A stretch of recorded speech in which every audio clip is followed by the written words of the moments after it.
speaking to you today from the Cape of Good Hope.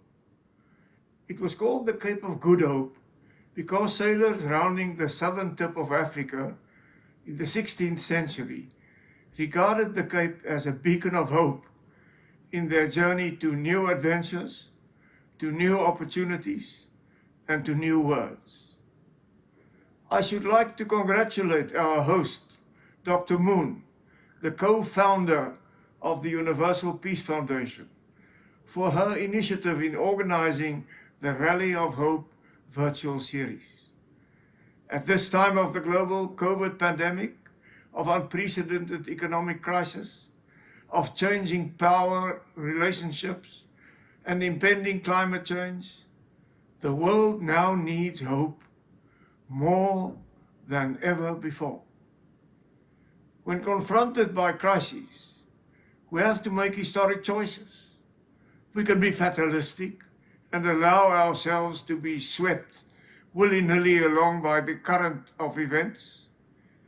We can resist and try to paddle against the tumultuous stream of history, or guided by hope, we can search for a course between the jagged rocks and rapids and steer our way toward the broad and tranquil river of peace, justice, and prosperity. 35 years ago, the situation that confronted us in South Africa appeared to be hopeless. We were increasingly isolated, without friends or allies in the world. Our armed forces were involved in escalating warfare on our borders against Soviet and Cuban-led forces. We had to deal with widespread unrest, protests, and lawlessness in many parts of the country. Some of those in leadership positions opted for resistance.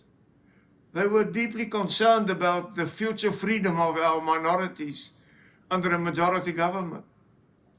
They were understandably worried about the dominant influence of the Communist Party on the African National Congress, the main resistance movement. And they were discouraged by the failure of post-independence governments elsewhere in Africa to sustain prosperous, uncorrupt democracies. They believed that we should refuse to move, that we should remain stubbornly in the malaria-infested waters of minority rule. Others were fatalistic. They thought that it would be impossible to resist the angry demands of the world and of our opponents, even when these demands had the direst implications for our minorities and for our economy. They felt that it would be impossible to resist the course of history. However, some of us were motivated by hope. We hoped that if we judged the political currents correctly, we would be able to steer a course to a better future. I believe that fortune favors those who hope.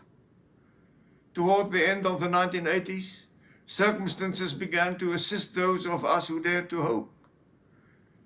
By 1987, the ANC, led by Nelson Mandela from his prison cell in Cape Town, began to accept that there would have to be negotiations.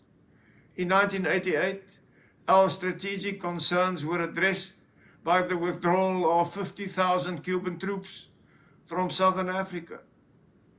In November 1989, the fall of the Berlin Wall allayed our fears regarding the influence of the Communist Party within the African National Congress alliance. Suddenly, there was reason for hope.